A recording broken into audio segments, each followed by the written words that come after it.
The phone kept When my vibrating brother on the and I left the dashboard, orphanage, buzzing against the we cheap rubber inherited a mat like it was secluded angry at farm me. I and an didn't pick it up. elderly couple that. My brother, Eli, When was my in the brother and I passenger left seat, the orphanage, staring straight ahead. we inherited The a Starbucks secluded cup in the farm holder had gone cold an and hour elderly ago. couple The lid pianos. cracked, coffee sloshing every time we hit a pothole. I felt a tear drop onto the steering wheel and smear under my thumb. The GPS voice said, "Turn right in 1 mile." Calm and cheerful, like this was just another normal drive. It wasn't. We were 20 minutes away from a farm we didn't ask for, tied to people we'd never met, and neither of us knew what we were supposed to feel. We left the orphanage 2 months after I turned 21. That's how long it took for the paperwork to clear, and for us to find a place we could barely afford. A 1-bedroom apartment in a tired part of Columbus, Ohio, with peeling paint and a heater that clicked all night like it was thinking too hard. Eli slept on the couch. I told him it was temporary. We both knew that word didn't mean much. I worked mornings at a grocery store and nights delivering food through an app. My phone was always low on battery, always buzzing with reminders I didn't want. Rent, utilities, student loan emails even though I dropped out after 1 semester. Eli had a job at a car wash. He came home smelling like soap and wet pavement, hands cracked from the cold. We didn't talk much about how tired we were. We just existed next to each other, sharing the same silence. The letter about the farm arrived in a thin white envelope, forwarded from the orphanage. I almost threw it out, thinking it was another notice or survey. It said we were named in a will. Not money. Property. A small, secluded farm in rural Ohio. And something else. An elderly couple who had been listed as caretakers, with a request. Not a demand. A request that we meet them before deciding what to do. I read the letter twice, then handed it to Eli. He laughed once, sharp and quick, like a bark. "This is a joke," he said. I wanted it to be. We argued about it for a week. Not loud fights. Just tight conversations at the kitchen counter, late at night, when the neighbors were quiet. I said we couldn't afford a road trip. He said we couldn't afford not to look. I said people don't just leave farms to strangers. He said we weren't strangers to everyone, just to ourselves. The drive out felt longer than it should have. The city thinned into suburbs, then into long stretches of road with gas stations that looked like they hadn't changed since the 90s. My shoulders stayed tense the whole way. Every mile felt like a decision being made without me. I kept thinking about the orphanage. The way mornings smelled like industrial cleaner. The way adults smiled like they were trying not to scare us. The way Eli used to count ceiling tiles when he couldn't sleep. We learned early not to expect permanence. You don't get attached to things that can disappear. When the GPS told us to turn onto a gravel road, my stomach dropped. Trees closed in on both sides, bare branches scratching the sky. The farm came into view slowly. A faded white house. A red barn leaning just a little. Fields that looked tired but stubborn, like they hadn't given up yet. The elderly couple was waiting on the porch. They didn't wave. They just watched us park. The woman held her hands together at her waist. The man leaned on a cane, but stood straight. They looked nervous, which somehow made everything worse. We got out of the car and stood there, unsure who was supposed to speak first. The wind cut through my jacket. Eli shoved his hands into his pockets. "I'm Margaret," the woman said finally. Her voice was soft but steady. "This is Thomas." They didn't rush us. They didn't act like we owed them anything. They invited us inside, like it was a normal visit. The house smelled like old wood and coffee. Not unpleasant. Just lived in. We sat at a small kitchen table. Margaret poured coffee into mismatched mugs. I noticed her hand shaking just a little. Thomas watched us like he was trying to memorize our faces. They told us about the man who left us the farm. A distant connection. Someone who believed in second chances, but didn't talk much about feelings. Someone who thought land could give people room to breathe. I wanted to tell them we didn't need saving. I wanted to say we were fine. But the truth sat heavy in my chest. We weren't fine. We were surviving, and even that felt shaky. When we left the house to look around, Eli lagged behind. He touched the barn door like it might vanish. "I don't hate this," he said quietly. I didn't answer. I was too busy realizing how scared I was. Not of failing. Of hoping. We didn't plan to stay the night. That was the rule I kept repeating in my head as Margaret showed us the guest room. 2 twin beds with handmade quilts folded neatly at the foot. The window faced the fields, gray and quiet under a low sky. I told myself we'd drive back before dark. Eli didn't say anything, but he set his backpack down like he already knew we were lying to ourselves. Dinner was simple. Soup heated on the stove. Bread sliced too thick. We sat at the same small kitchen table, steam fogging the air between us. No one talked much. It wasn't awkward in the loud way. It was awkward in the careful way, like everyone was trying not to knock something fragile over. After we ate, Thomas asked Eli about his job. Not in a curious way. In a practical one. What hours? How long he'd been there. Eli answered with short sentences at first, then longer ones. He talked about the car wash manager who played classic rock too loud. About how cold water got into your sleeves no matter how careful you were. Thomas nodded, like he understood the feeling of work that didn't love you back. Margaret asked me about school. I told her I'd taken time off. I didn't say I didn't know if I'd ever go back. She didn't press. She just said, "Sometimes stopping is the only way to hear yourself think." I didn't know why that sentence stuck with me, but it did. Later, when Eli went outside to look at the barn again, Margaret stayed behind with me. She wiped the counter even though it was already clean. I leaned against the fridge, arms crossed, feeling like a guest who had overstayed. "We weren't sure you'd come," she said. Not accusing. Just honest. "I almost didn't," I said. She smiled a little. "That makes sense." I wanted to ask her why they were part of this. Why they were attached to a farm that wasn't theirs. Why they looked at us like we were something precious and breakable. But I didn't. Questions like that can open doors you're not ready to walk through. Instead, she told me about mornings on the farm. About feeding chickens that were long gone now. About how quiet nights can be comforting or lonely depending on who you share them with. She talked like someone who had learned to live with both. Later that night, I lay awake listening to the house settle. The bed felt too soft. Too unfamiliar. My phone buzzed with a notification from the delivery app, reminding me I could still work late if I wanted. I turned it face down. The ceiling was low and plain, but it didn't feel like it was pressing down on me the way the apartment ceiling did. In the morning, Thomas knocked lightly on the door. He asked if we wanted to see the far end of the property. Eli was already up, pulling on his jacket. I followed, half awake, coffee warming my hands. We walked along a narrow path, the grass wet under our shoes. Thomas moved slower than I expected, but he didn't stop. He pointed out where a fence used to be, where the soil was better, where nothing ever seemed to grow no matter how hard you tried.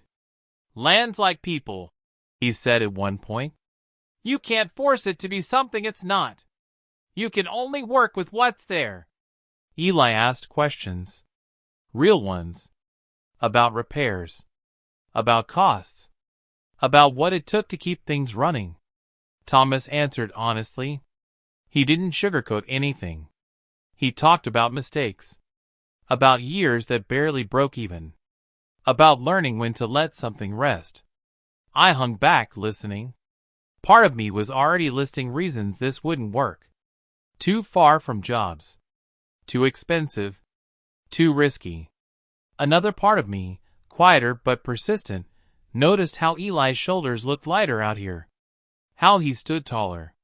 When we got back to the house, Margaret handed me a small envelope. "This was meant for you," she said. Inside was an old voicemail transcription printed out from the man who'd left us the farm. It wasn't dramatic. It wasn't emotional. It just said he hoped we'd find a way to make the place our own, or at least let it teach us something before we walked away. I felt something tighten in my chest. Not gratitude. Not obligation. Just the strange feeling of being seen by someone who wasn't around anymore. That afternoon, a neighbor stopped by. A woman in her 40s with muddy boots and a truck that had clearly lived a life. She brought over eggs and introduced herself like this was the most normal thing in the world. She asked us where we were from. She didn't flinch when we said the orphanage. She just nodded and said, "Well, you're here now." That sentence stayed with me. When Eli and I sat on the porch later, watching the sky dim, he finally said what he'd been holding back. "I know this is scary," he said, "but it doesn't feel wrong." I stared out at the fields, at the quiet that didn't feel empty, at the house lights glowing warm behind us. "I don't trust things that feel good," I said. "I know," he said. "Neither do I." We sat there until the air got cold. No decisions made. No promises given. Just the uncomfortable truth that sometimes connection doesn't arrive with fireworks. Sometimes it shows up as a shared cup of coffee, a neighbor's eggs, and the uneasy thought that staying might change you. We drove back to Columbus the next morning because that's what responsible people do. That's what I told myself as the city skyline came back into view, dull under a cloudy sky. Our apartment smelled stale when we opened the door, like old takeout and warm dust. Eli dropped his bag by the couch and stood there, not moving, like he was waiting for instructions that never came. The next few days slipped back into routine too easily. My alarm went off at 5:30. The grocery store lights hummed overhead. Customers complained about prices I couldn't control. At night, I drove with the app open, chasing bonuses that never quite added up. The farm felt unreal, like something I'd watched instead of lived. But it kept showing up anyway. I'd pause at stoplights and picture the fields. I'd catch myself listening for quiet that wasn't there. Eli stopped talking about work almost completely. He came home later than usual, sometimes sitting in the car for a while before coming inside. When I asked him what he was thinking about, he shrugged and said, "Nothing." We both knew that wasn't true. The breaking point didn't come as a big explosion. It came on a Tuesday night, small and sharp. I'd just gotten off the phone with the bank. Again. They'd said no to increasing my credit limit. Again. I sat at the kitchen table staring at the wall, phone still in my hand, feeling like I was pressing my forehead against an invisible ceiling. Eli came in and told me he'd quit his job. Just like that. I felt my chest tighten. "You did what?" "I quit," he said again, quieter this time. "I couldn't do it anymore." I stood up so fast my chair scraped loudly against the floor. "You can't just quit," I said. "We have bills. We don't have backup. We don't have—" "I know," he snapped. That surprised both of us. Eli wasn't the snapping type. He ran a hand through his hair, breathing hard. "I know all that. But I was waking up every day feeling like I was disappearing." I wanted to tell him that disappearing was a luxury we couldn't afford. I wanted to remind him of the orphanage, of how quickly stability could vanish. Instead, I felt something crack inside me. Not anger. Fear. "What are we supposed to do now?" I asked. He didn't answer. He just sat down on the couch and stared at the floor. That night, I couldn't sleep. The apartment felt smaller than ever. Every sound felt too loud. I scrolled through old photos on my phone until I found the ones from the farm. The porch. The barn. Margaret standing in the doorway with that careful smile. Thomas leaning on his cane, looking steady even when everything else wasn't. I realized then what I'd been avoiding. The farm wasn't just an opportunity. It was a mirror. It showed me how tightly I'd been gripping control, how much of my life was built around not falling apart instead of actually living. The next day, I skipped my evening delivery shift and drove out alone. The road felt different this time. Less like an escape. More like a confrontation. When I pulled into the driveway, Margaret looked surprised but not upset. She poured me coffee without asking questions. Thomas nodded at me like he'd been expecting me. I told him about Eli quitting. About the bank. About the constant feeling of being one bad week away from everything collapsing. My voice shook in places I didn't expect. Margaret listened without interrupting. When I finished, she said, "You've been strong for a very long time." I laughed, short and bitter. "I don't feel strong. Most people who are don't," she said. Thomas spoke next. "Staying is hard," he said. "Leaving is hard. Choosing is hard. But avoiding the choice doesn't make it easier. It just drags it out." I walked outside afterward alone. The air was cold and clean. The fields looked rough up close, not romantic at all. Weeds. Uneven ground. Work everywhere I looked. And still, I felt something settle. I thought about the orphanage. About how decisions were always made for us. Where we slept. When we ate. When we left. I realized how much of my adult life had been shaped by that. By waiting for the other shoe to drop. By assuming nothing good stayed. The truth hit me quietly, but it hit hard. I wasn't scared of failing at the farm. I was scared of choosing something and having it matter. When I got back to the apartment that night, Eli was sitting on the couch, lights off, phone glowing in his hands. He looked up like he was bracing for a lecture. "I went back," I said. He swallowed. And I don't know," I said honestly. "But I know this isn't working. Not like this." He nodded slowly, relief and fear mixing on his face. "I didn't quit because I'm lazy," he said. "I quit because I don't want to wake up at 40 wondering when my life went by." I sat down next to him. For the first time in a long while, we didn't feel like we were pulling in opposite directions. Just standing at the edge of the same unknown. We didn't decide anything that night. But something had shifted. The weight hadn't disappeared. It had just changed shape. And for the first time, I let myself consider that choosing differently didn't mean losing everything. It might mean finally claiming something as our own. We didn't pack everything at once. That felt too dramatic. Too much like pretending we were brave. Instead, we made lists on the back of grocery receipts and crossed things off slowly. I kept my job at the store for another month, saving what I could. Eli picked up odd work wherever he found it. Fixing a fence for a neighbor. Cleaning out a garage. Things that didn't promise much but paid in cash and honesty. When we told our landlord we were leaving, he nodded like he'd seen this story before. No speeches. No guilt. Just paperwork and a hand on the doorframe as we left for the last time. The apartment echoed when it was empty.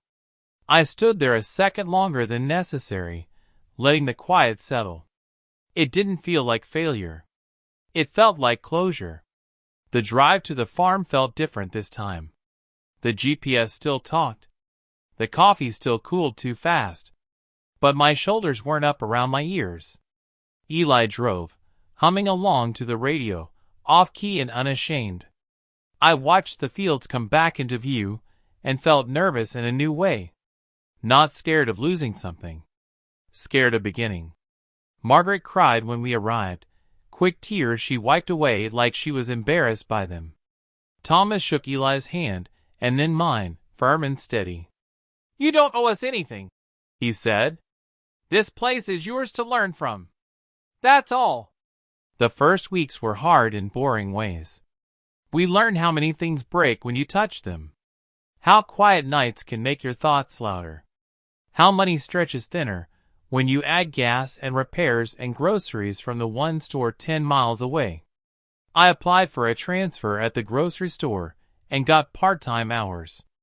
Eli took on more farm tasks with Thomas, learning by doing, messing up, fixing it, messing up again.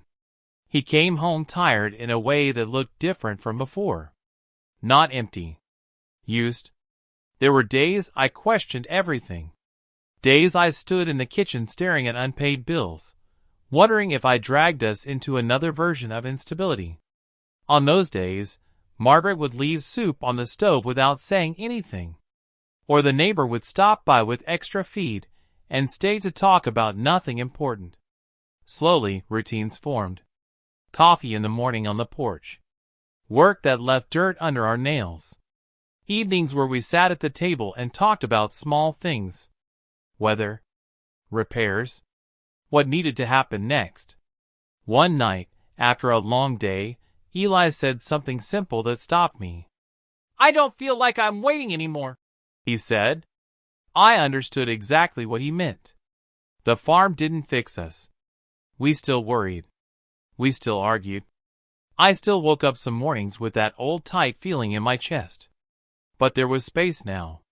Space to feel things without immediately shutting them down. Space to imagine a future that wasn't just survival. The small win came quietly, the way most real ones do. A local market agreed to buy a small batch of produce we'd managed to grow with help from Thomas. It wasn't much money. It wouldn't change our lives. But when the check came, Eli held it like it mattered. Because it did.